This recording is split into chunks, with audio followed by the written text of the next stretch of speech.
Hey everyone, welcome back to the channel. Today we're going to go over the if statement within Excel.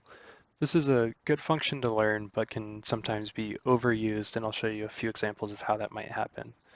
So first, what we're going to do is just show you a simple if statement here. So we just have some basic data here. We have names of a handful of individuals, their job, and their salary. And let's say you're trying to understand if they could be a potential client of your company.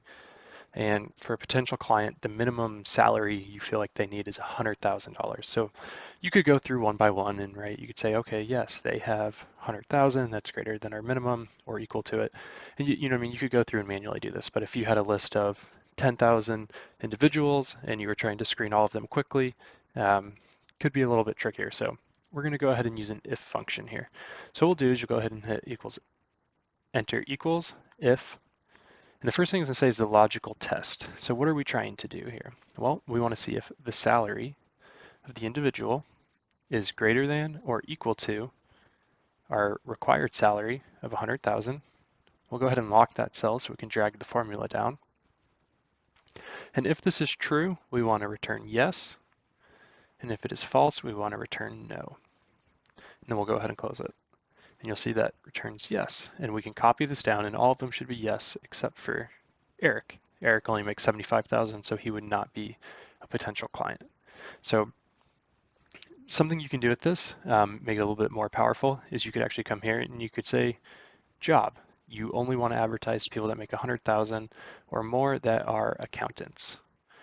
So what we can do here, let's go ahead and delete these. So first, we'll go ahead and say equals if, and the first logical test we'll see is their salary greater than or equal to the $100,000? If that is true, we're actually going to do another if statement. So this is a nested if statement, so we'll do if, and here we want to check, is their job equal to accountant? And if that's true, now we want to return yes, else we want to return no. And then from here, we'll go ahead and close that. And now it's going to ask for the value false. So this is if the first if statement returns a false. So if their salary is not 100,000, then it's just going to automatically return a no, and it's not going to check the second condition.